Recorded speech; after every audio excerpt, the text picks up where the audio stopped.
Au XVIIe siècle, Spinoza était accusé d'athéisme, alors que lui répondait qu'il était seulement parvenu à la réelle compréhension de Dieu, et rejetant tout ce qu'on appelle habituellement Dieu comme étant seulement une horrible superstition.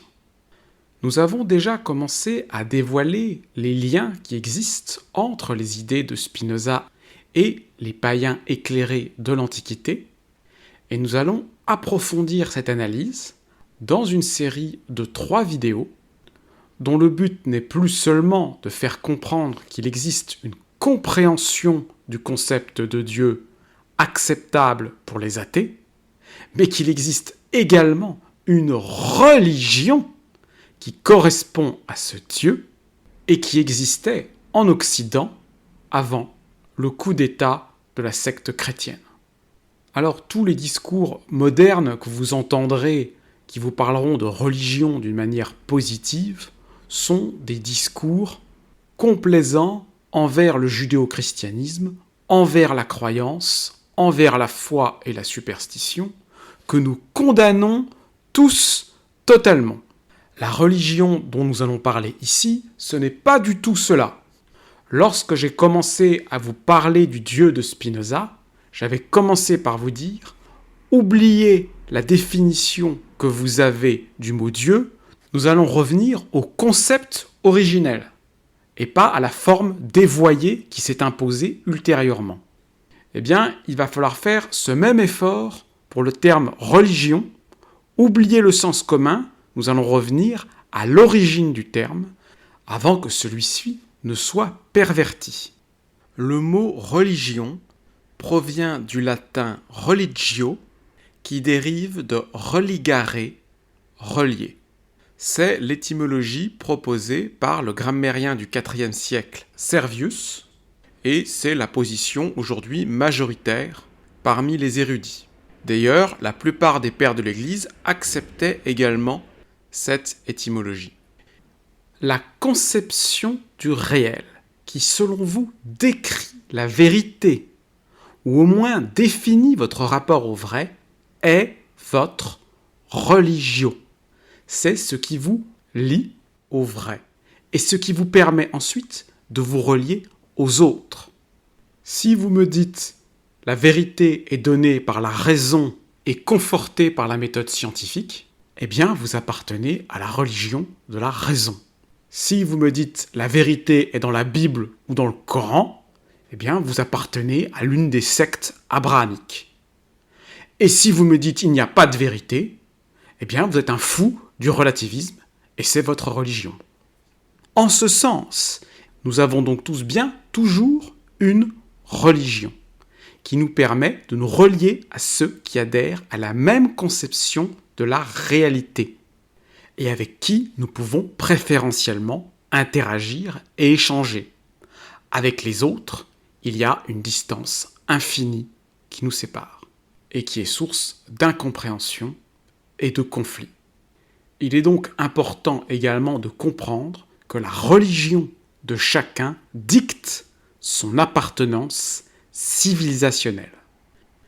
Il y a une deuxième étymologie au mot religion, donnée par Cicéron, qui renvoie à la notion de répéter des rituels, relire des écritures, mais qui est déjà une dérive secondaire.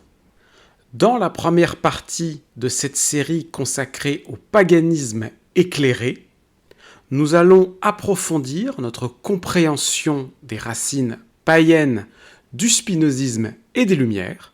Dans la deuxième partie, nous allons analyser l'éternité de l'esprit dans la philosophie de Spinoza et voir sa correspondance dans la religion romaine.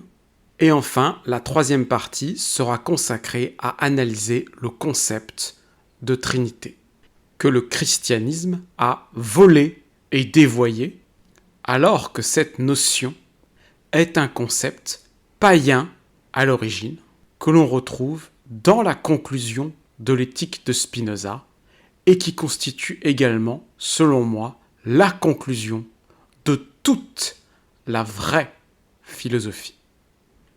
je vous propose d'examiner ici ensemble le paganisme éclairé, c'est-à-dire la religion officielle de la Rome antique.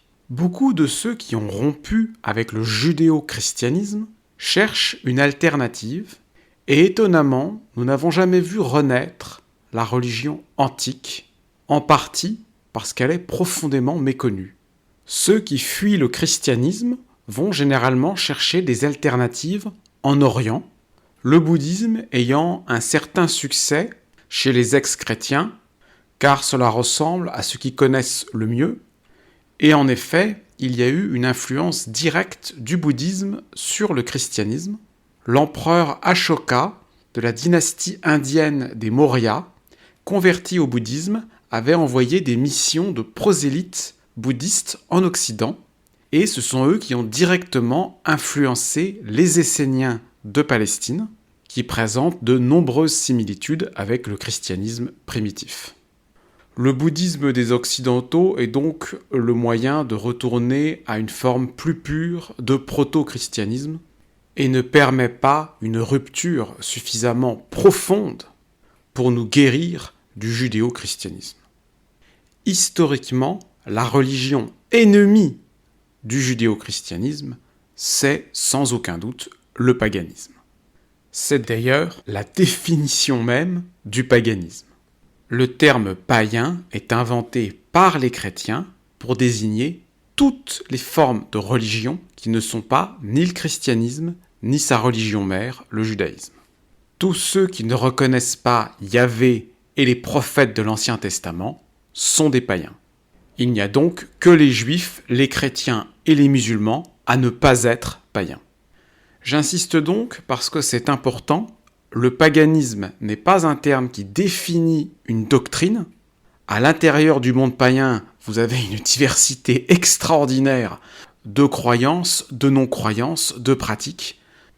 Le terme païen renvoie aux paysans qui refusaient de se convertir au christianisme à la fin de l'Empire romain. Le terme païen est un terme péjoratif pour désigner tout ce qui n'est pas abrahamique. Il est donc particulièrement pertinent pour désigner toutes les conceptions qui ont été écrasées par le monothéisme abrahamique, en particulier les conceptions polythéistes, égyptiennes, gréco-romaines et nordiques. Mais si ce terme est désormais repris et revendiqué, c'est parce qu'il a un deuxième sens. Le païen est à l'origine un paysan qui est attaché à la terre, à la nature, et qui pratique un culte ancestral qui a sacralisé, voire déifié la nature. On observe depuis quelques siècles la résurgence de quelques mouvements néo-païens. Ça reste groupusculaire et principalement inspiré par les druides, la superstition, la magie, l'ésotérisme, bref, la philosophie barbare. On s'étonne de découvrir certains néo-païens nous parler de leur foi en les dieux. Il y a certes des croyances dans les formes les moins éclairées de paganisme, mais accorder à la foi un rôle central dans la religion, c'est appartenir au monde judéo-chrétien. Même les païens les plus croyants ne pensent pas que les dieux les jugent sur leur foi. Dans la superstition populaire, ils jugent sur vos actes. Ils exigent des rituels, des sacrifices, ou des actes de bravoure, selon certaines conceptions. On perçoit donc aisément la difficulté que les judéo-chrétiens ont lorsqu'ils cherchent à rompre avec le judéo-christianisme. Sans un travail philosophique approfondi, ils ne font que transposer leurs anciennes conceptions sous d'autres formes.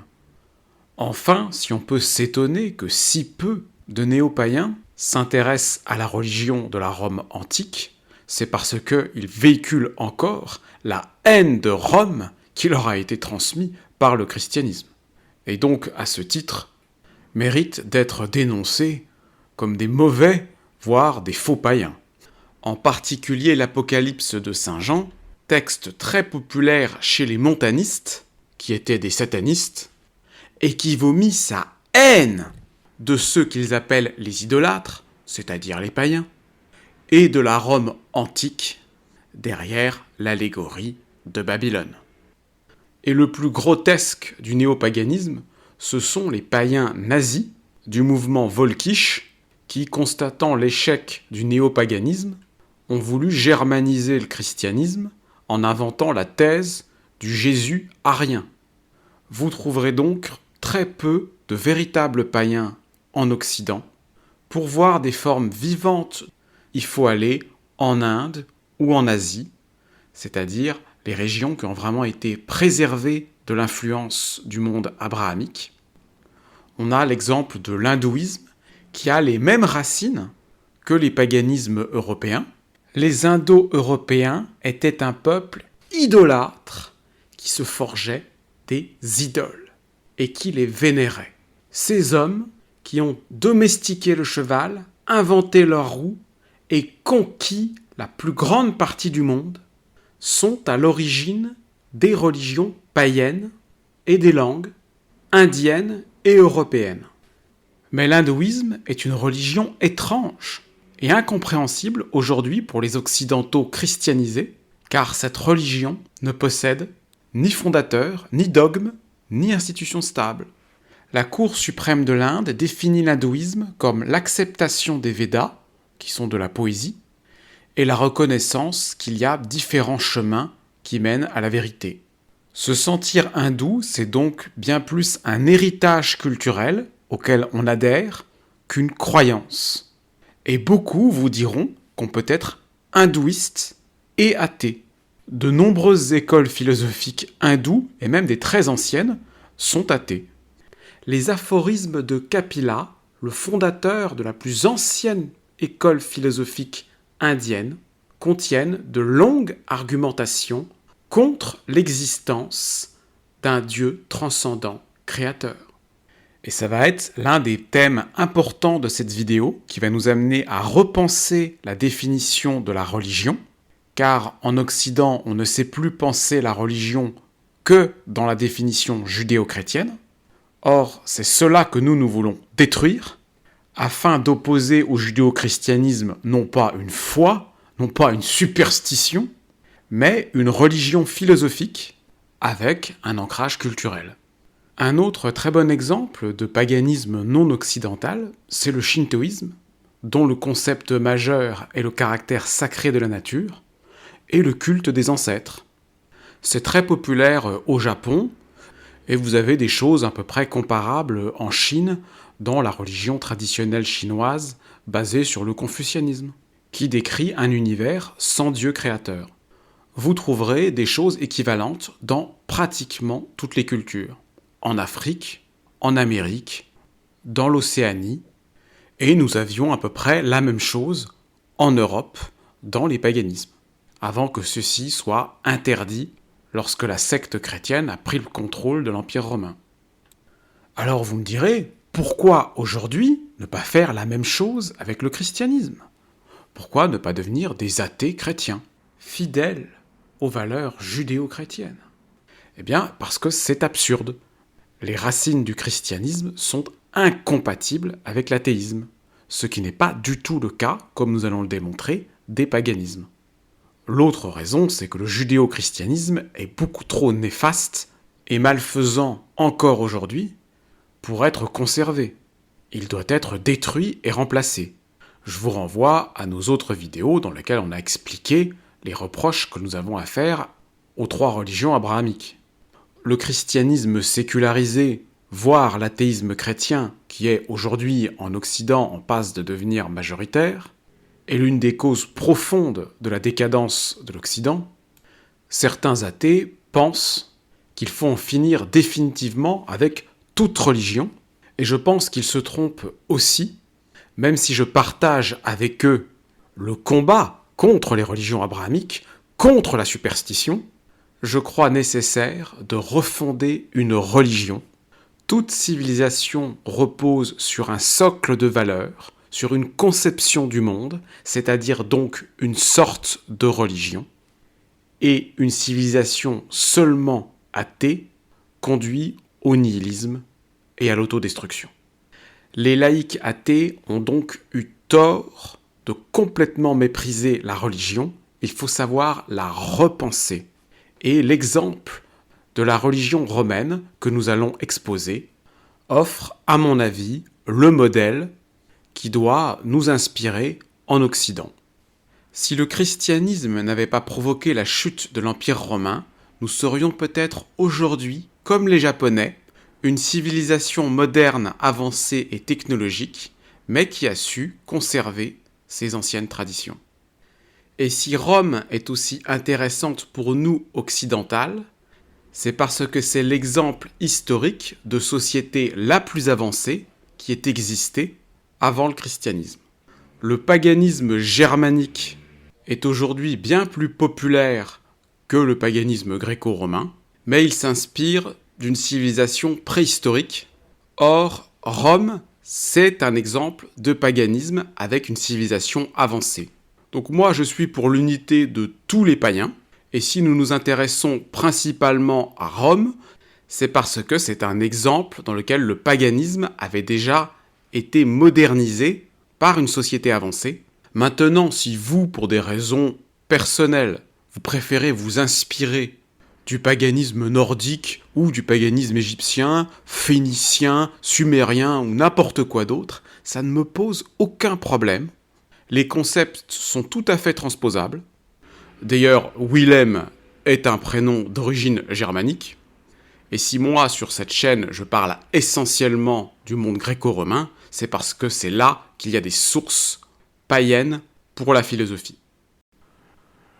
Seule une minorité de personnes s'intéresseront à écouter une émission philosophique dans leur vie, et une minorité encore, plus faible, iront lire et étudier des ouvrages de philosophie. Je témoigne moi-même du temps et de l'énergie que ça prend.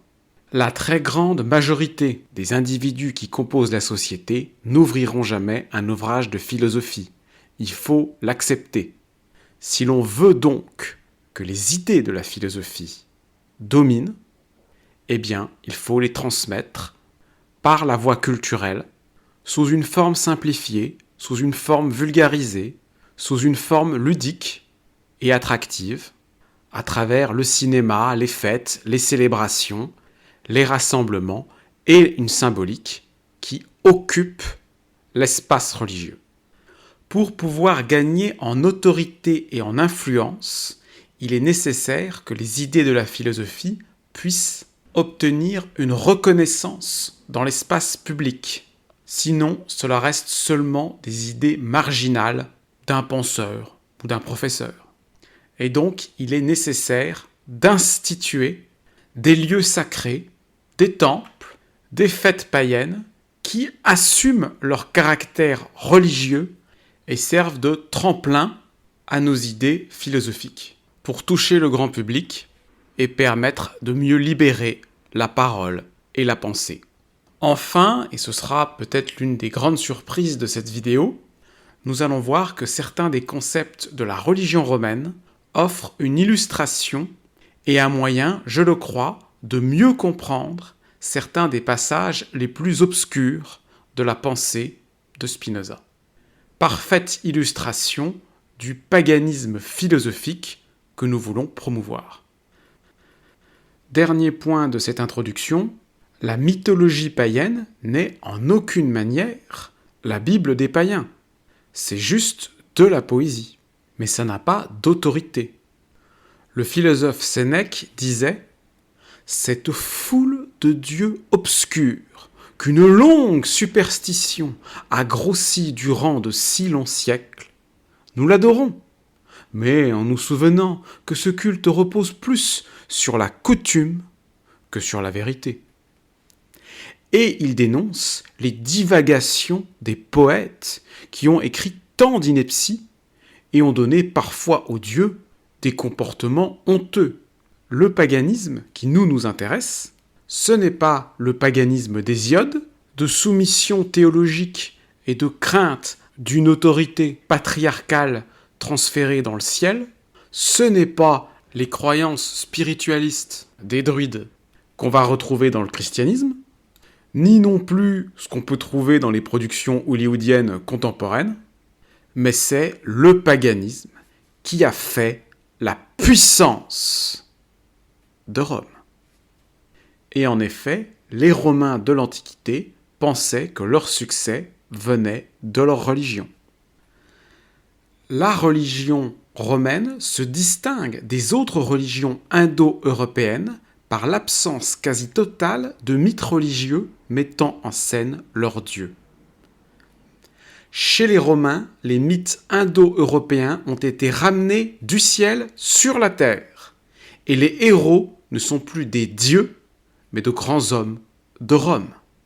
On se focalise sur la puissance d'action des dieux et leur intervention dans l'histoire, car ils ne possèdent pas de surhistoire métaphysique. On dit souvent que la religion romaine est restée très proche du naturalisme primitif, ce qui la rend facilement compatible avec l'épicurisme. Tatien, apologète chrétien, écrit « Métrodore de Lampsaque, le second Épicure, dans un livre sur Homère, a eu l'imprudence de ramener tous vos dieux à la physiologie. Car il dit que Junon, Minerve et Apollon ne sont point ce que pensent ceux qui leur élèvent des temples et des autels, mais qu'ils sont des parties de la nature et des éléments. » On retrouve cette idée chez le poète Lucrèce qui nous dit « Si l'on veut appeler la mer Neptune, et les moissons Cérès, si l'on se plaît à employer abusivement le nom de Bacchus, au lieu du terme propre qui désigne le vin, on aime être aussi de donner à la terre le titre de mère des dieux, pourvu qu'en réalité on préserve son esprit de la souillure honteuse de la superstition. » Et ce qui est extraordinaire, c'est que ces théories ne vont pas rester juste des idées de philosophes, mais elles vont pénétrer la religion officielle à Rome.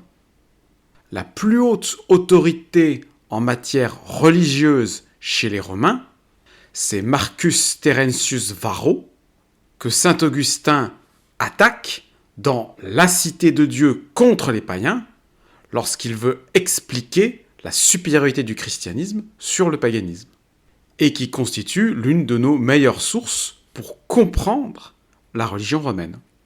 Augustin écrit « Varron croit que ce monde est Dieu, et il semble que Varron reconnaisse de cette manière l'unité de Dieu. Mais pour faire en même temps la part au polythéisme, il ajoute que le monde est divisé en deux parties, le ciel et la terre. Le ciel en deux autres, les terres et l'air. La terre de même, en eau et en continent. Dès lors, la pluralité des dieux ne subsiste plus, du moment que Jupiter les comprend tous. Soit qu'on les regarde comme ses parties, ou ses puissances, soit qu'on donne à l'âme du monde, partout répandu, le nom de plusieurs dieux à cause des différentes parties de l'univers, ou des différentes opérations de la nature. Ainsi, tous les dieux choisis ne sont que le monde.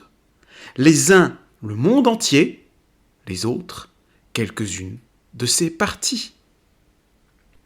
Voici comment une seule et même chose est plusieurs dieux.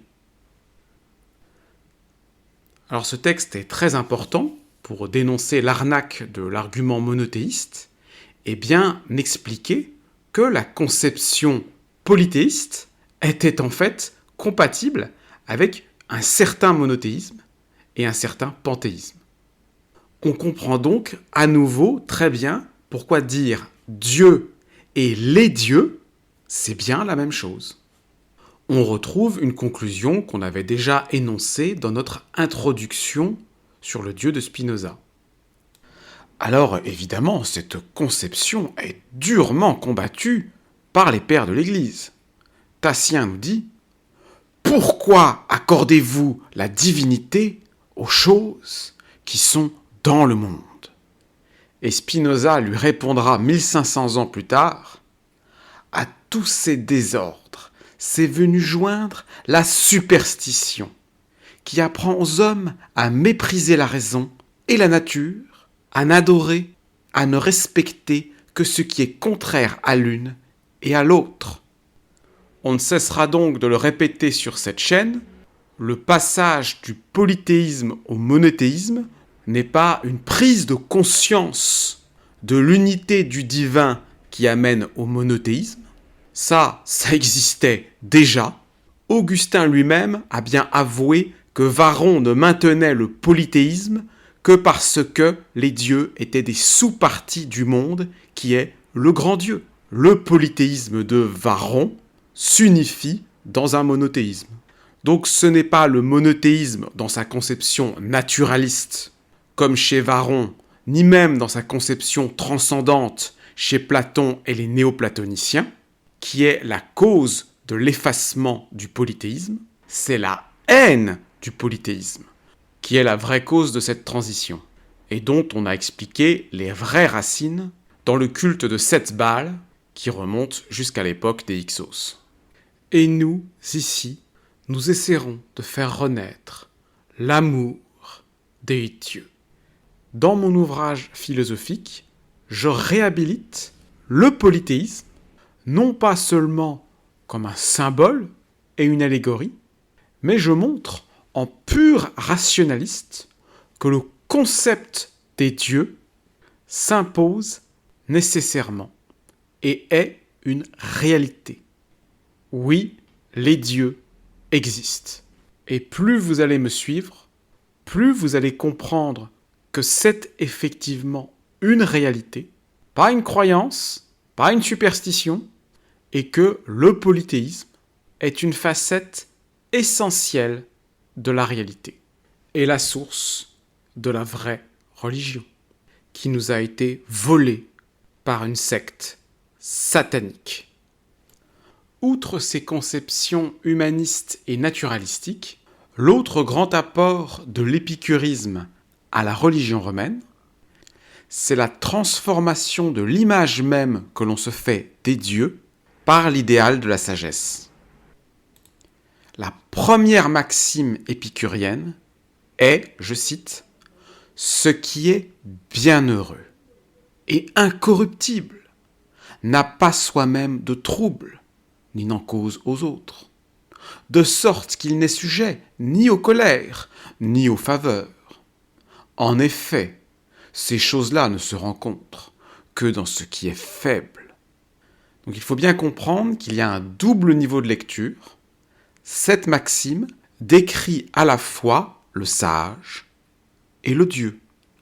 Vous n'allez pas pouvoir énerver le sage avec vos insultes, ni le corrompre avec votre or. De même, l'idée du Dieu, à partir du moment où celle-ci inclut la sagesse, vous ne pourrez susciter la colère des dieux, même avec des blasphèmes, et vous ne pourrez corrompre les dieux, ni avec vos prières, vos sacrifices, ni avec l'or de vos temples.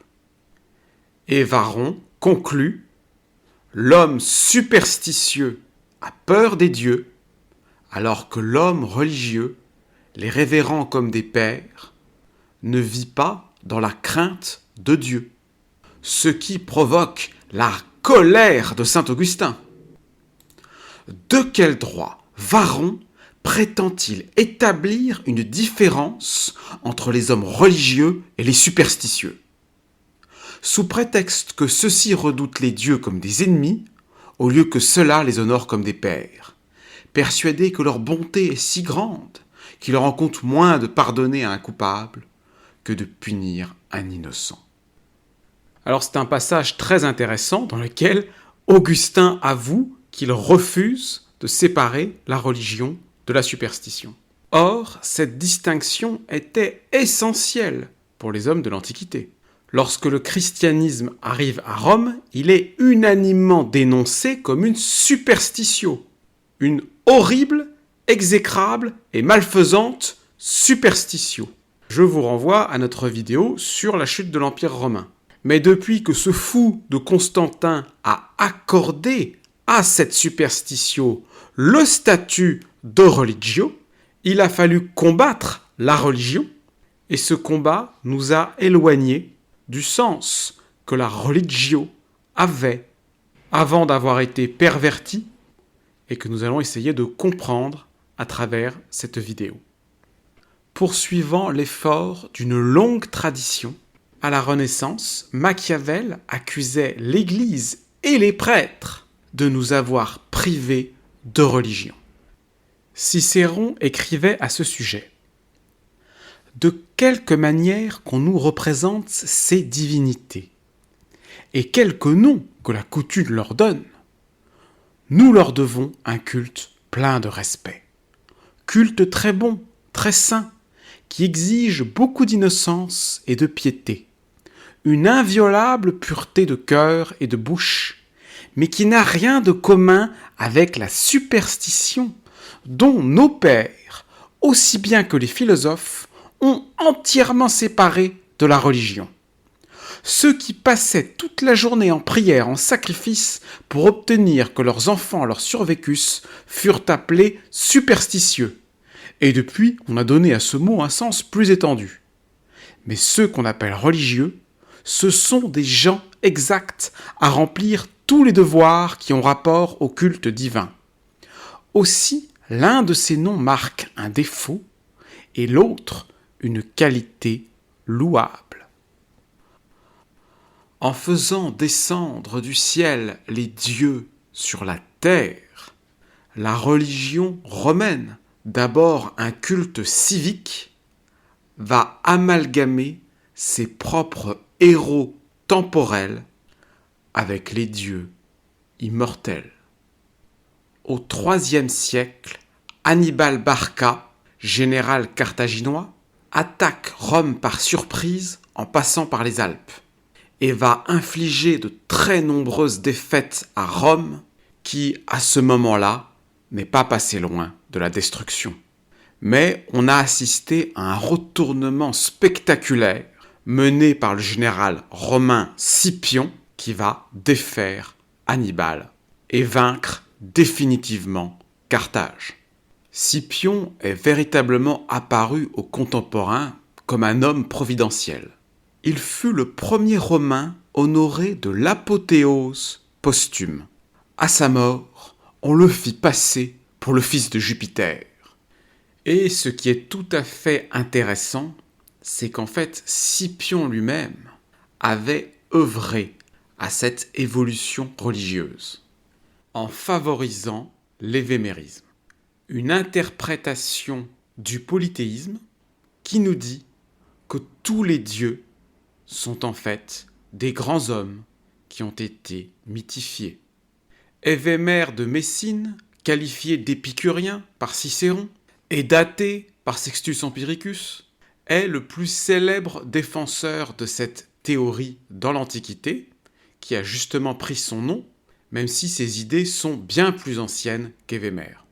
Évémère avait fait une enquête sur les dieux et était même allé jusqu'à retrouver le tombeau de Zeus, dont il prétendait qu'il était seulement un ancien roi de Crète, dans des temps préhistoriques.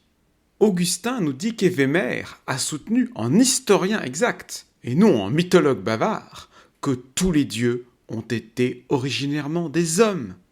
Tous les dieux sont fils de la terre, et la terre est la mère des dieux. Et le plus célèbre propagateur de l'évémérisme à Rome, eh bien c'est le poète Ennius, l'ami des Scipions. Cette idée est devenue très populaire dans l'aristocratie romaine, car cette conception permettait à la fois de se détacher de la superstition et de conserver ses coutumes et les traditions du polythéisme, auxquelles ils étaient très attachés. On constate donc que des théoriciens épicuriens de la religion à Rome sont en train de faire fusionner le divin avec la nature et avec l'humain. Cicéron demande : est-ce là donner à la religion un appui ou la supprimer radicalement. Et finalement, il conclut comme ces épicuriens, la divination n'existe pas. Cela est clair, mais il faut conserver les dieux.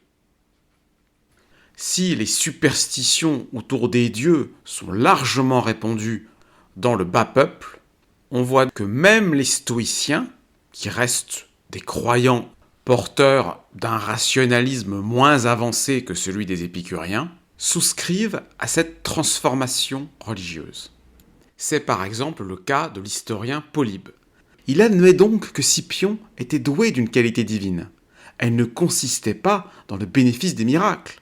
C'était essentiellement l'usage parfait de la raison, une sorte d'infaillibilité qui éliminait l'erreur et le hasard.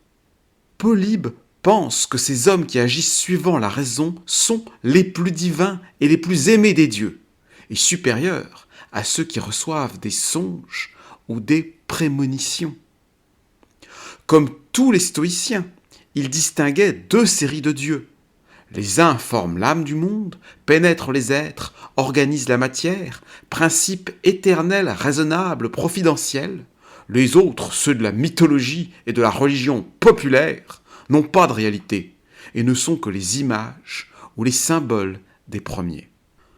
On voit donc que si sur le plan des écoles philosophiques, Cicéron ou les stoïciens s'opposent aux théories épicuriennes, sur le plan religieux, ils sont en train d'accompagner la transformation. Cicéron écrit « Je crois que j'aurais fait beaucoup pour moi-même et pour mes concitoyens si je supprime radicalement la superstition. Et tant s'en faut, je tiens à le faire bien comprendre qu'en supprimant la superstition, j'abolisse la religion.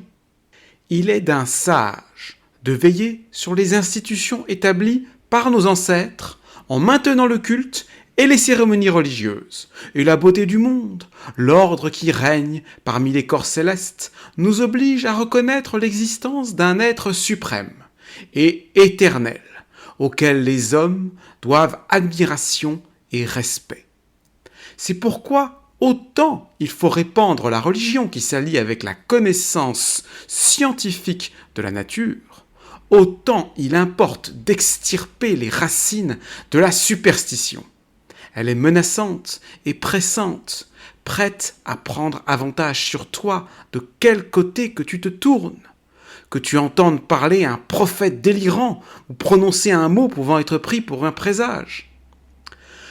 Puisque c'est le caractère distinctif de l'Académie de ne pas se prononcer, d'approuver seulement l'opinion qui paraît se rapprocher le plus de la vérité, de mettre les thèses opposées en présence les unes des autres et de n'exercer sur le jugement des auditeurs aucune pression, leur laissant une entière liberté, nous restons fidèles à cette manière de philosopher et nous l'appliquerons, mon frère, si tu le veux bien, le plus souvent possible.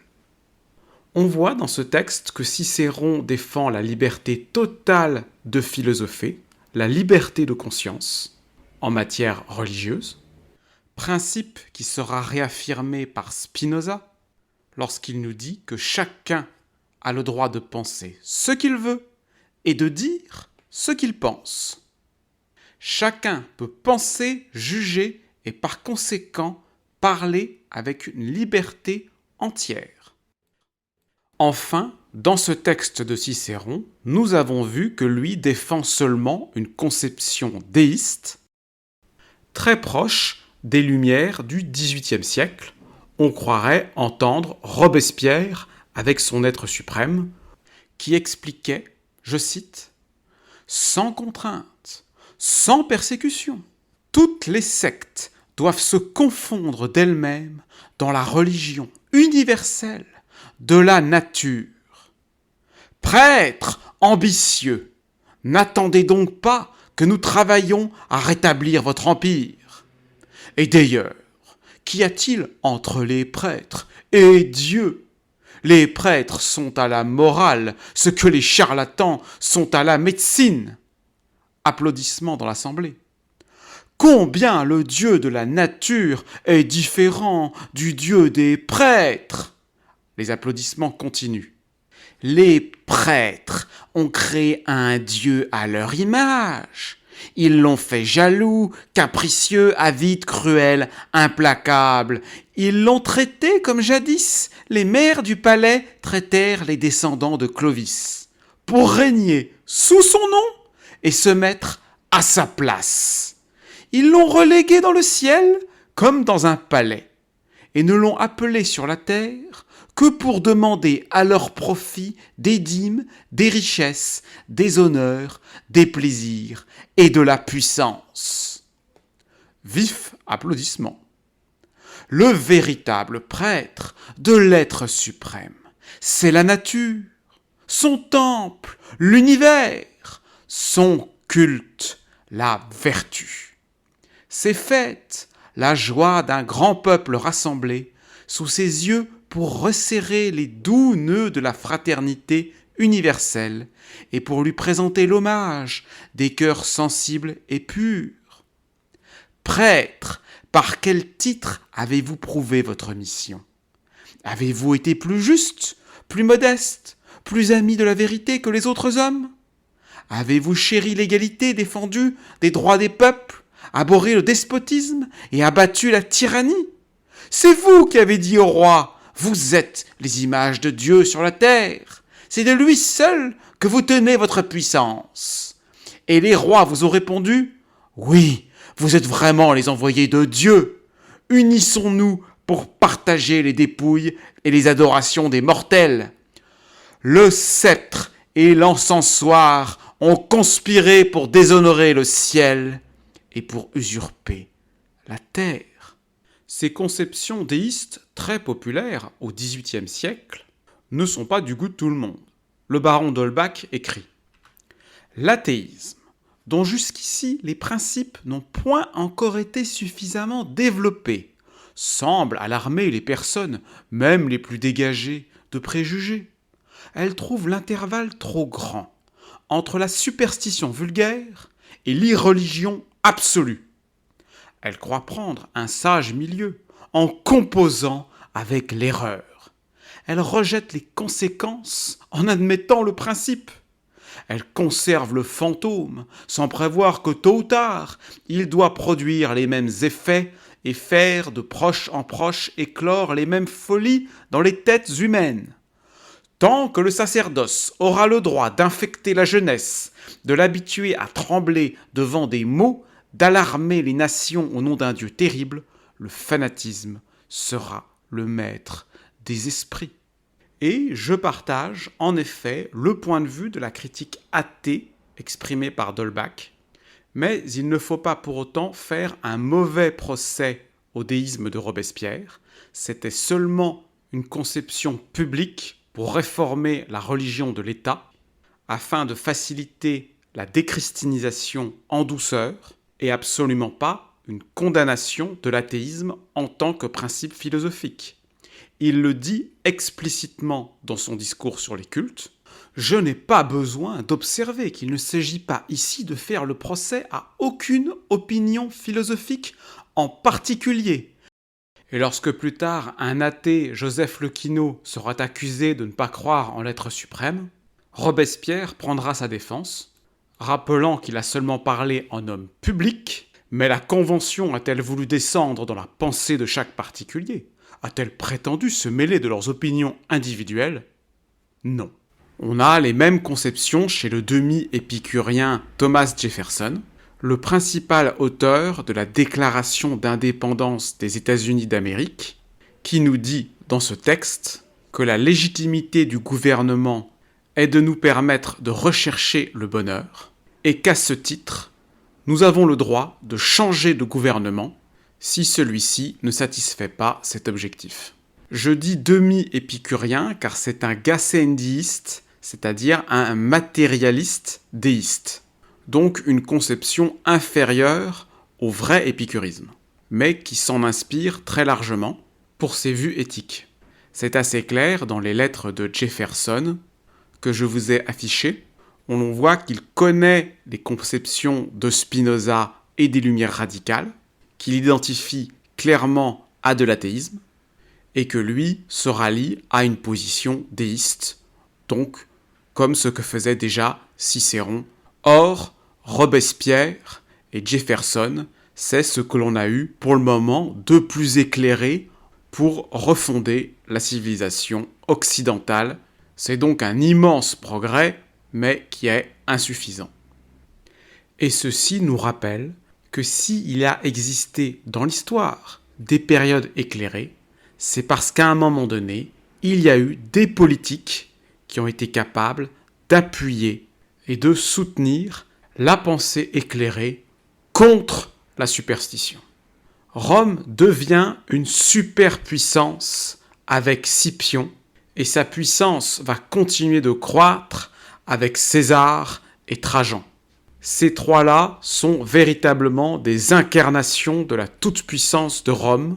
Ce sont des généraux victorieux qui ont tout gagné, tout réussi, et dont aucun superstitieux ne peut contester l'autorité, tant il est manifeste qu'ils ont les dieux avec eux.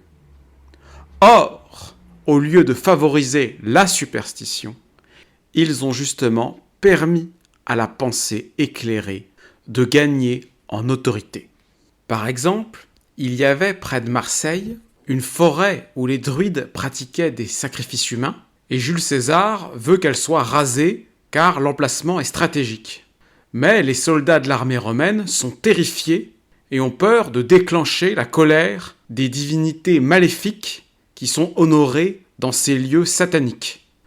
Lucain raconte : les mains tremblèrent aux plus braves. Troublés par la formidable majesté du lieu, ils croyaient qu'en frappant ces chaînes sacrées, les haches reviendraient sur eux-mêmes. César, voyant ses soldats immobiles et consternés, saisit le premier une cognée, la balance d'un bras hardi et entame un chêne qui touchait au nu. Le fer s'enfonce dans l'arbre profané. « Et maintenant, s'écrie César, abattez sans crainte cette forêt, je prends sur moi le crime. » Aussitôt l'armée entière obéit, non pas qu'elle soit bien rassurée, mais elle pèse la colère des dieux et celle de César. Certains vous disent que la pensée éclairée n'existait pas dans l'Antiquité, et d'autres vont vous dire que les Romains étaient tous pratiquement devenus des épicuriens et qu'ils ne croyaient plus à leur Dieu. Et on voit dans cet exemple qu'il ne faut pas confondre le peuple, et même les soldats de l'armée, avec les élites. Le gros du peuple reste croyant et superstitieux dans l'Antiquité. En revanche, dans les élites, les conceptions épicuriennes se sont très largement répandues. Dans son ouvrage « La guerre des Gaules », Jules César décrit les Gaulois comme des superstitieux sous l'emprise d'une religion fanatique qui les conduit à faire des sacrifices humains. On entend souvent que c'est de la propagande de Jules César et qu'il ne faut pas croire dans ces textes. Je vais me contenter de rappeler ici d'autres textes qui vont dans le même sens, notamment ceux de Tacite, qui est critique des excès des Romains et prend parfois parti pour les peuples barbares, mais qui décrit des superstitions tout à fait similaires. Il écrit : « L'ennemi bordait le rivage. À travers ses bataillons épais et hérissés de fer, couraient, semblables aux furies, des femmes échevelées, en vêtements lugubres, agitant des torches ardentes, et des druides rangés alentour levaient les mains vers le ciel avec d'horribles prières. Une vue si nouvelle étonna les courages, au point que les soldats, comme si leurs membres eussent été glacés, s'offraient immobiles au cou de l'ennemi. Rassurés enfin par les exhortations du général et s'excitant eux-mêmes à ne pas trembler devant un troupeau fanatique de femmes et d'insensés, ils marchent en avant, terrassent ce qu'ils rencontrent et enveloppent les barbares de leurs propres flammes. On laissa garnison chez les vaincus et l'on coupa les bois sacrés à leurs atroces superstitions, car ils prenaient pour un culte pieux d'arroser les autels du sang des prisonniers et de consulter les dieux dans les entrailles humaines. Et même les auteurs juifs ou chrétiens partagent ces vues dans l'Antiquité. On a même d'autres descriptions qui nous sont données d'une barbarie inouïe issue des temps préhistoriques et qui correspond au satanisme généralisé chez de très nombreux peuples au néolithique. Raison donc de ne pas trop fantasmer sur le paganisme des Celtes et d'honorer Cécrope, le mythique fondateur d'Athènes, et Nouma, le fondateur de la religion romaine, qui ont tous deux interdit les sacrifices humains. On a d'autres témoignages concernant Jules César qui nous apprennent qu'il a passé outre les prédictions des devins, et plusieurs allusions dans les discours des contemporains semblent le rattacher aux épicuriens. L'historien Salluste dit que, de nos jours, se montrèrent deux hommes très vertueux, mais de caractères opposés, Caton et César. Donc, pour la race, l'âge, l'éloquence, ils étaient à peu près semblables. Égale était leur grandeur d'âme, et aussi leur gloire, mais sous des formes différentes. César s'était fait une grande place par sa bienfaisance et sa libéralité, Caton par son intégrité. L'un devait sa célébrité à sa douceur et à sa pitié. L'austérité de l'autre ajoutait à la haute idée qu'on avait de lui. On voit que les deux hommes politiques de premier plan, et qui sont en rivalité à l'époque, César et Caton, jouent sur des tableaux différents. Caton incarne les valeurs stoïciennes, alors que César incarne les valeurs épicuriennes. Alors, nous ne disons pas ici que César est un strict représentant de l'épicurisme. Nous disons seulement qu'il est un épicurien culturel. Car les républicains qui vont l'assassiner, en particulier Cassius Longinus, était un épicurien également. Il y a des épicuriens partout à cette époque-là, pro et contre César.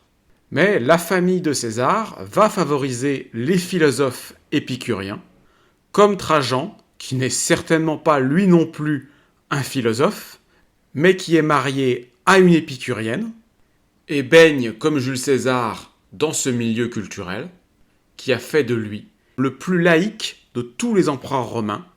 Le forum de Trajan ne comporte aucun temple. Il est donc très intéressant de noter que la civilisation romaine a atteint son apogée de puissance, de gloire et de réussite sous la direction de ses dirigeants les moins croyants.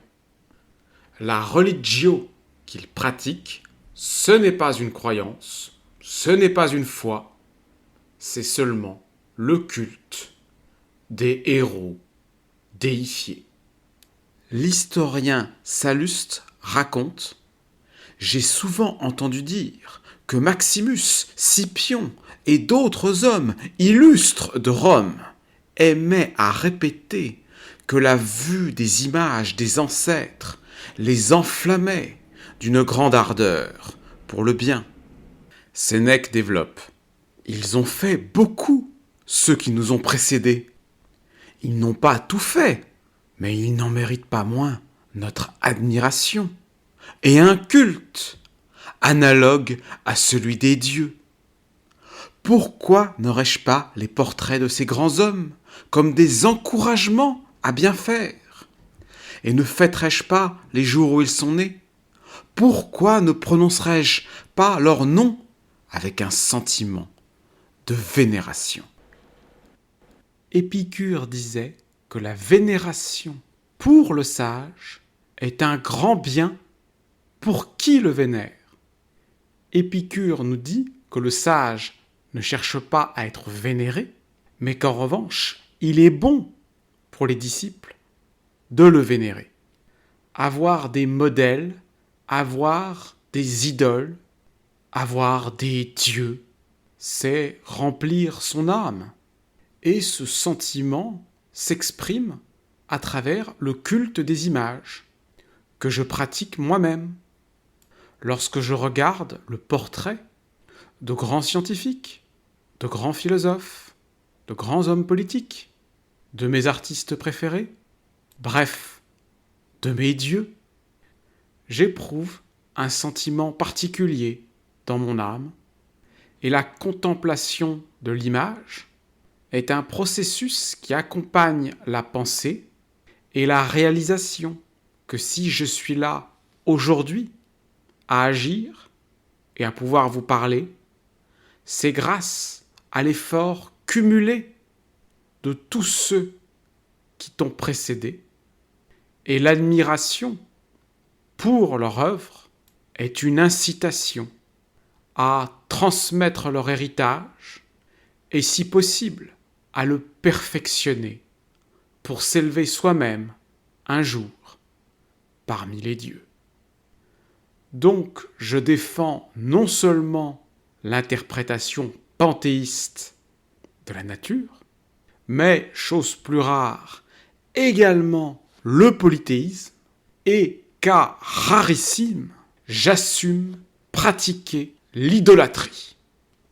Oui, l'idolâtrie n'est absolument pas un acte de déraison ni de soumission, bien au contraire, c'est une manifestation de l'amour de Dieu.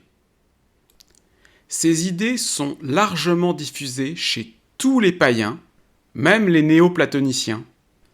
Porphyre de Tyr est un partisan du monothéisme. Il nous parle du Dieu suprême, incorporel, immobile et indivisible, comme dans la théologie chrétienne.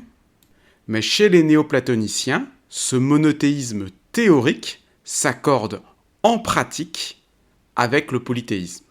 Porphyre nous dit « Tâchez de vous rendre semblable à Dieu et au bon génie, et nous y parviendrons si en nous guérissant des passions, nous tournons toutes nos pensées vers les vrais êtres, afin qu'ils nous servent continuellement de modèle et que nous évitions de ressembler aux méchants hommes et aux mauvais génies. » Idem chez l'empereur Julien, celui-là même qui a essayé de restaurer le paganisme après Constantin.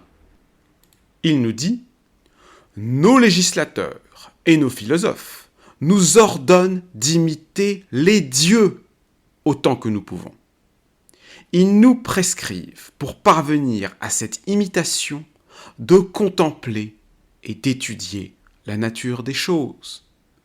C'est dans la contemplation, dans le recueillement et les réflexions de l'âme sur elle-même que l'on peut acquérir les vertus qui nous approchent des dieux et nous rendent, pour ainsi dire, semblables à eux. Vouloir devenir un dieu, c'est véritablement une notion commune à tout le paganisme, des formes les plus éclairées aux plus superstitieuses. Il y a unanimité sur cette question chez pratiquement tous les païens, même ceux accusés d'athéisme. Épicure dit à ses disciples « Médite donc tous ces enseignements, et tu vivras tel un dieu parmi les hommes. » Les épicuriens, comme la poétesse Sappho, ne cessent de dire qu'ils sont l'égal des dieux bienheureux. Et dans le paganisme mystique, comme dans l'orphisme, eh bien, vous avez les mêmes idées. Celui qui connaît sa nature devient Dieu. Peut-on lire sur le marteau de la porte de lieu de réunion de la secte des Sabéens de Harran, dernière survivance du paganisme gréco-romain au XIe siècle. Et que nous dit Spinoza dans la conclusion de son éthique ? Que l'amour intellectuel de l'esprit pour Dieu est une partie de l'amour infini que Dieu a pour soi-même. Cet amour est donc une action par laquelle l'esprit se contemple soi-même. Il ne se distingue donc véritablement pas de la gloire. Spinoza nous dit que cet amour de soi ou satisfaction de soi-même, venant de ce que l'homme contemple son être et sa puissance d'agir, est ce que nous pouvons posséder de plus haut. Là où le sentiment religieux abrahamique est un sentiment de soumission, l'islam veut dire soumission, et d'humilité, le concept le plus élevé du spinozisme est un sentiment que Spinoza oppose directement à l'humilité et qu'il identifie au sentiment de gloire qui envahit celui qui prend conscience de sa part divine. C'est de l'idolâtrie de soi-même, illustrant à nouveau que le spinozisme est la transposition par un rationaliste du XVIIe siècle des concepts païens de la religion romaine. L'homme, en tant qu'il est une partie de la nature, constitue une partie de la puissance de la nature. Et lorsque Spinoza nous dit que la puissance par laquelle existent et agissent les êtres de la nature est la puissance même de Dieu, dont la liberté est absolue, il parle, comme les théologiens, pour dire le contraire des théologiens.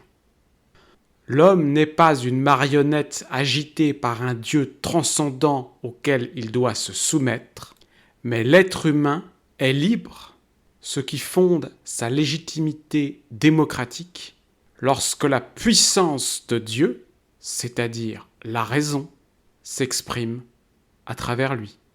Alors ces idées restent à ce jour totalement incompréhensibles à la plupart d'entre vous et démontrent à quel point nous sommes encore empêtrés dans le judéo-christianisme. La plupart d'entre vous aujourd'hui sont totalement réfractaires à ces idées et cela provoque même des réactions d'hostilité et de raillerie qui démontrent à quel point vous êtes contaminés par le judéo-christianisme, jusqu'au plus profond de votre âme. Dans l'Antiquité, avant que cette secte n'inverse les valeurs, tout le monde pensait comme ça. Tout le monde. Et donc, refuser d'en prendre conscience et refuser de le combattre, c'est accepter le judéo-christianisme. Eh bien moi, je n'accepte pas le judéo-christianisme. Sur ce thème, le stoïcien Sénèque présente un cas intéressant car il va, lui, jusqu'à dire que le sage peut même surpasser Dieu. Il dénonce les beaux parleurs, les philosophes de salon, et réaffirme que ce que promet la philosophie, c'est de me faire l'égal de Dieu. C'est à quoi elle m'invite. C'est pourquoi je suis venu. Dans ses lettres à l'épicurien Lucilius, il écrit « Voue donc à cette philosophie toutes tes pensées, tes assiduités, ton culte, qu'un immense intervalle te sépare du reste des hommes. Tu les dépasseras tous de beaucoup. Les dieux te dépasseront de peu. Quelle différence y aura-t-il entre eux et toi? Tu veux le savoir? Ils dureront plus longtemps. Mais assurément, le chef-d'œuvre de l'art est de réduire en petit tout un grand ouvrage. Le sage trouve autant d'espace dans sa vie que Dieu dans tous les siècles. Et même en un point, le sage l'emporte. Dieu est redevable à sa nature de ne pas craindre. Le sage l'est qu'à lui-même. Chose sublime, joindre la fragilité d'un mortel à la sécurité d'un Dieu. Supportez courageusement. C'est par là que vous surpassez Dieu. Dieu est placé hors de l'atteinte des mots, vous au-dessus d'eux. Tu t'étonnes que l'homme puisse monter jusqu'à Dieu? C'est Dieu qui descend jusqu'à l'homme, que dis-je? La relation est plus étroite. Il entre dans l'homme. Il n'est aucune âme bonne sans Dieu. Il est tombé dans chaque créature humaine des germes célestes dont une heureuse culture obtint une moisson de même nature que la semence, et digne en tout du Créateur, mais faute de soin, comme en un sol stérile et marécageux, il meurt, et on en voit naître de viles herbes au lieu du bon grain. Alors se pose la question, est-ce que ce paganisme éclairé est une religion ou un athéisme dissimulé? Beaucoup de modernes qui veulent cacher la fantastique régression de la pensée que le monde a connue à cause du christianisme ont intérêt à dissimuler l'existence d'une période éclairée et nient aujourd'hui qu'il y ait eu du rationalisme et de l'athéisme dans l'Antiquité. Beaucoup d'autres se font leurrer par le mot Dieu qui a un sens beaucoup plus évasif dans le paganisme que dans le judéo-christianisme. Mais ça, c'est le point de vue de nos modernes qui se trompent et qui ont intérêt à se tromper, mais ce n'est pas du tout le point de vue des croyants dans l'Antiquité. Plutarque, un platonicien, s'insurge contre l'évémérisme. Il écrit « C'est transporter des cieux à la terre, ces noms si révérés. C'est éteindre et arracher des esprits cette foi vive, empreinte dans tous les hommes, presque dès leur enfance. C'est ouvrir la porte à l'impiété de ce peuple d'athées qui transforme les dieux en hommes. C'est enfin donner comme une sanction manifeste aux impostures de cet évémère de Messine qui, en imaginant les fables les plus absurdes, les plus destituées de fondement, a semé l'impiété dans tout l'univers, par son audace a effacé en quelque sorte les noms de tous ces dieux, généralement reçus, qu'il transforme en rois, en princes, en généraux d'armée, qui, on dit-il, existaient dans des temps fort éloignés, et dont il a trouvé les noms écrits en lettres d'or, dans l'île de Panché. Au reste, cette route n'est pas sans danger. Les uns, s'égarant du vrai chemin, sont tombés dans la superstition.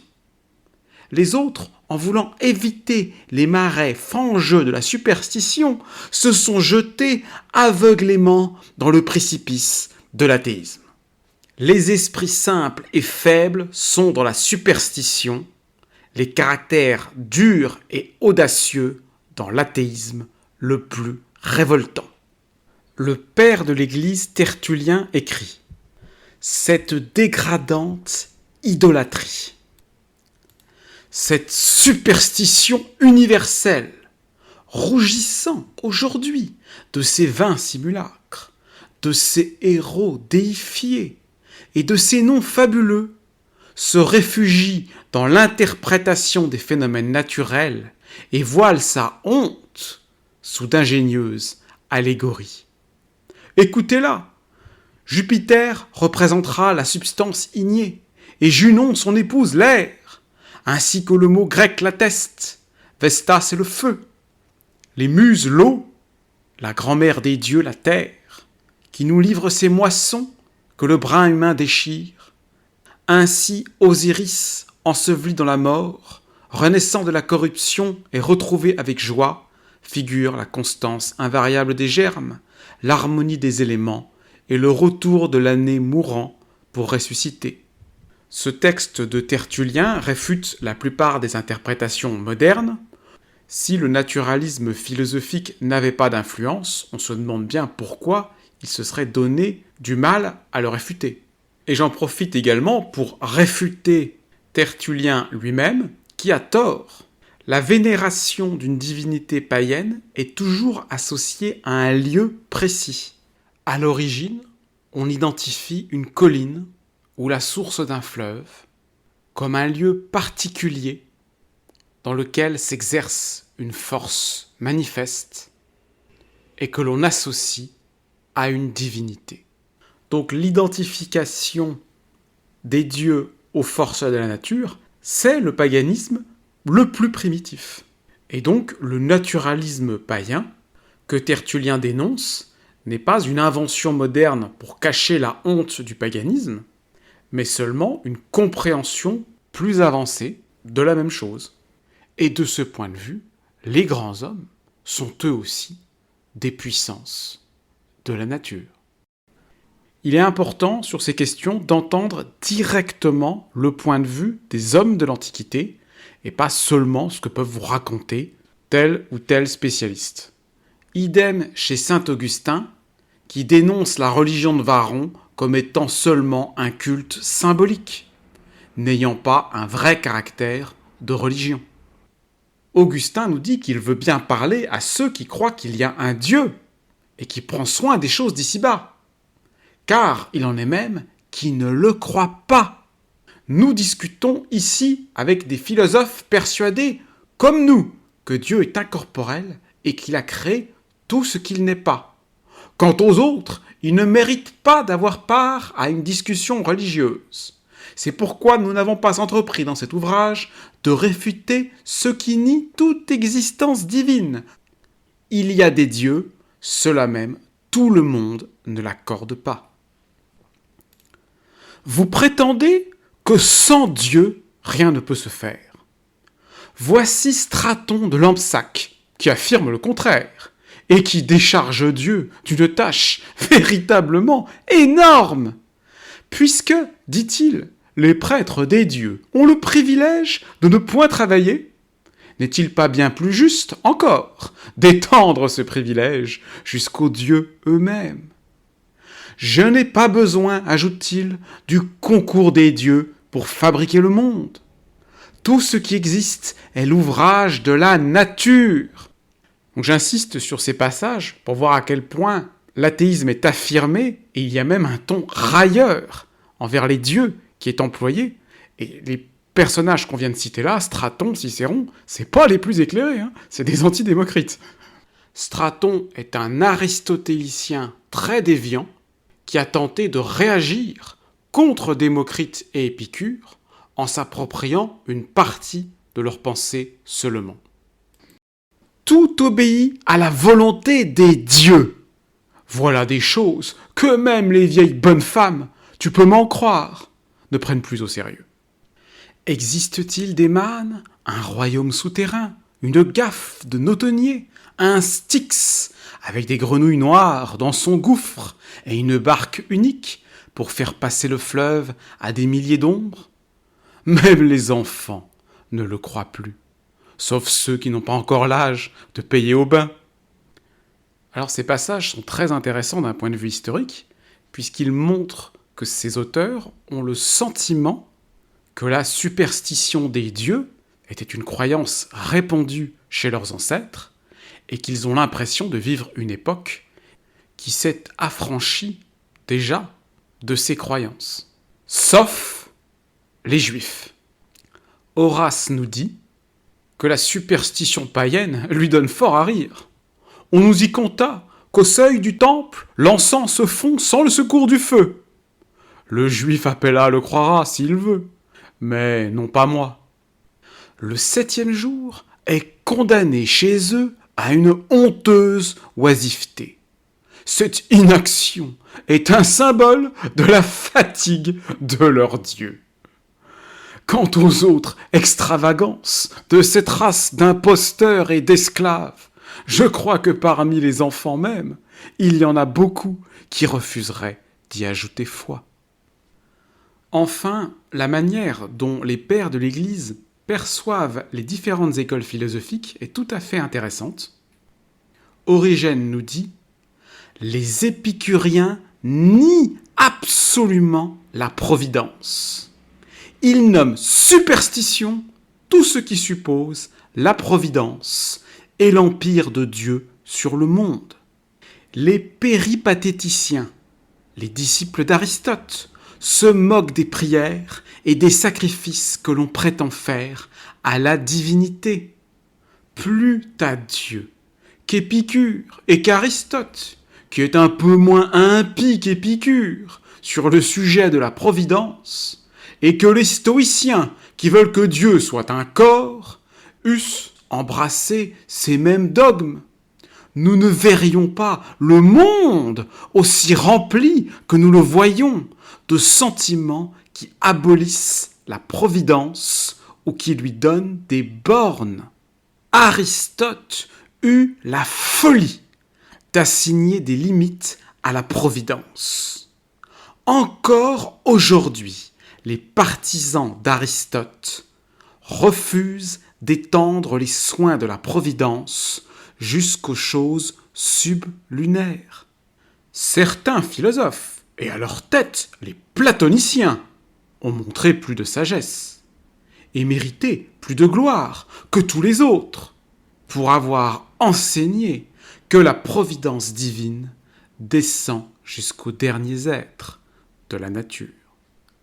Au contraire, interrogé sur la question du mal et de la justice divine, Sénèque répond « Jupiter ne préside pas aux détails. Il a donné le signal, l'énergie et l'impulsion à l'ensemble. » On a une réponse tout à fait déiste, comme le grand horloger de Voltaire. Et donc on peut affirmer que le déisme des Lumières n'est pas du tout une conception absolument nouvelle au XVIIIe siècle, mais simplement la résurgence d'idées qu'il y avait déjà dans l'Antiquité gréco-romaine. On peut également voir dans certains des textes de Cicéron un véritable précurseur du traité théologico-politique de Spinoza. Que cela soit dit une bonne fois pour toutes, à l'encontre des prodiges. Rien n'est jamais arrivé qu'il était impossible qu'il arrivât. Mais si la chose était possible, elle ne devrait pas tant étonner. C'est l'ignorance où nous sommes des causes qui, lorsqu'un fait nouveau se produit, provoque la surprise. Cette même ignorance ne la provoque pas quand il s'agit de choses ordinaires. Le même homme qui est stupéfait quand il apprend qu'une mule a mis bas serait hors d'état d'expliquer comment une jument a des petits. Plus généralement, il ignore par quel procédé la nature assure la reproduction des êtres vivants. Mais ce qui arrive souvent se voit sans surprise, alors même qu'on ignore le pourquoi. Ce qu'on n'a encore jamais vu est tenu, quand il arrive, pour un prodige. Quoi qu'il arrive dans cet ordre d'idées, et de quelque façon que soit constitué le nouveau-né, sa venue au monde, si anormale qu'elle puisse être, a une cause naturelle. Car rien ne peut se produire qui soit contraire à la nature. En présence d'un cas nouveau et surprenant, cherchons la cause. Si nous pouvons. Si nous ne la trouvons pas, tenons néanmoins pour certain que rien n'arrive sans cause et chassons la frayeur qu'a inspiré l'événement insolite en faisant appel à la lumière naturelle. C'est grande sottise de faire intervenir les dieux au lieu de rechercher les causes. Tous les rois, dis-tu, les peuples, les nations se fient aux auspices.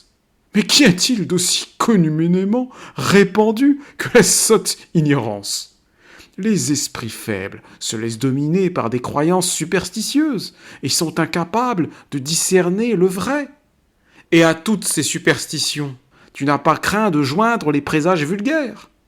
Quand donc, si tu fais attention aux moindres détails et lui donnes une signification, pourras-tu d'un esprit libre et tranquille conduire tes affaires en prenant pour guide non la superstition, mais la raison. La superstition répandue dans toutes les races humaines a exercé sur presque tous les esprits une action déprimante, et notre faiblesse lui a laissé prendre de l'empire. Aristote et les stoïciens donnent pour preuve de l'existence de Dieu le fait que les choses sont réglées dans leur mouvement. Si pour être divin, il ne faut qu'être réglé dans son mouvement, eh bien la fièvre tierce et la carte vont être divines à ce prix-là. C'est par des raisons naturelles qu'on doit expliquer ces sortes d'effets. Mais parce que vous les ignorez, ces raisons, vous recourez à un dieu comme à un asile. Je ne crois pas que les dieux ont construit le monde. Je crois, et je ferai voir, que c'est l'ouvrage de la nature. Je prétends que tout subsiste par les forces de la nature, indépendamment des dieux. Je crois les malades qui guérissent plus redevables aux soins d'Hippocrate qu'au pouvoir d'Esculape. Alors certains d'entre vous, qui connaissent bien Spinoza, auront peut-être, je le pense, noté les parallèles frappants, non seulement de pensée, mais également des tournures et des expressions qui sont utilisées par Cicéron et qu'on retrouve à l'identique chez Spinoza. Comme Cicéron, Spinoza nous dit que se réfugier dans la volonté de Dieu, c'est l'asile de l'ignorance. Que tout ce qui est contraire à la nature est contraire à la raison, et que ce qui est contraire à la raison est absurde, et doit en conséquence être rejeté. Que le vulgaire croit comprendre suffisamment une chose quand elle a cessé de l'étonner.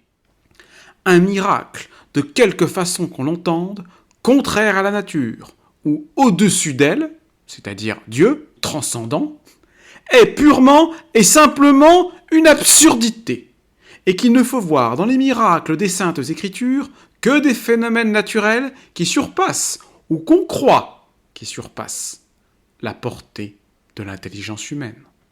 On voit donc que la position de certains auteurs, comme Sénèque ou Cicéron, est assez difficile à cerner. Par moments, on a l'impression d'avoir une forme de monothéisme déiste, et par d'autres moments, ça tend à un naturalisme panthéiste et à une religiosité essentiellement symbolique.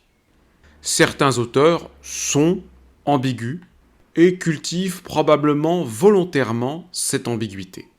Mais il existe une raison plus profonde à ces apparentes contradictions, c'est l'unité possible de toutes les doctrines.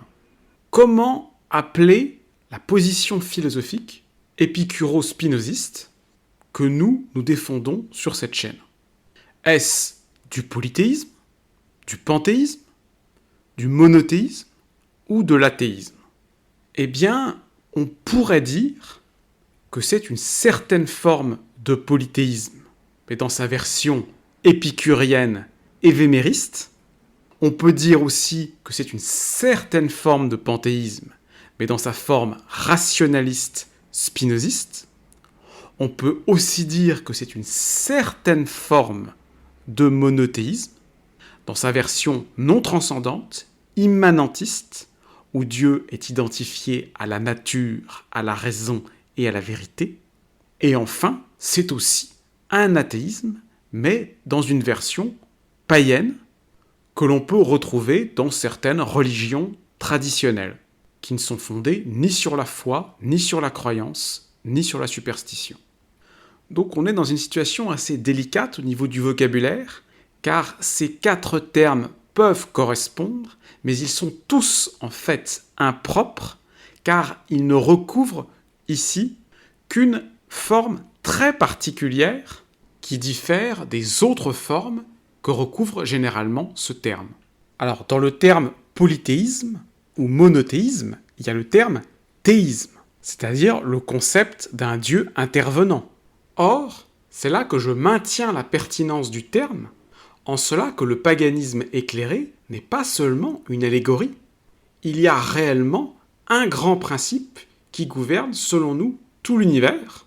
Il y a bien un Dieu que nous identifions au principe de raison et à la puissance infinie de la nature. Et lorsque nous disons en polythéiste que les grands hommes sont des dieux, ce n'est pas seulement une métaphore, c'est la réalité. Ce sont les grands hommes qui forgent l'histoire et qui créent les événements. Ce sont eux qui conduisent le destin du monde. Si je vous dis qu'on peut être en même temps monothéiste, polythéiste, athée et panthéiste, vous allez me dire que c'est absurde. Eh bien non, si vous comprenez la philosophie que nous proposons et nous défendons sur cette chaîne, eh bien vous verrez que nous sommes en fait les quatre à la fois. Donc je ne suis pas en train de dire que le monothéisme, le polythéisme, l'athéisme, tout ça c'est la même chose. Non, en général c'est complètement incompatible. Je suis à l'opposé du relativisme postmoderne qui veut donner raison à tous les philosophes et toutes les religions. Au contraire, je les condamne presque tous. Ce que je dis, c'est qu'il existe une position très particulière qui est en fait à la jonction entre tous ces courants et qui nécessite de dépasser tous ces termes qui seuls portent à la confusion. C'est pourquoi je préfère parler de paganisme éclairé, de rationalisme païen, si vous préférez, pour désigner la tradition antique. Je parle de lumière radicale pour parler de la tradition moderne, celle qui naît au XVIIe siècle avec Spinoza, le père des Lumières. Le paganisme éclairé naît avec la déification de la raison. Les Lumières, c'est réaffirmer la prééminence de la raison, et elles sont radicales lorsqu'elles dénoncent le judéo-christianisme, c'est-à-dire lorsqu'elles redeviennent païennes. Donc, le paganisme éclairé et les Lumières radicales, c'est la même chose. Et si l'on veut s'affranchir de ces terminologies qui sont ancrées dans l'histoire, eh bien, le terme le plus neutre, c'est le rationalisme intégral. Je vous propose de continuer d'examiner dans quelle mesure cet athéisme très particulier que nous défendons est également religieux. Et dans quel sens il rejoint encore plus profondément la religiosité païenne.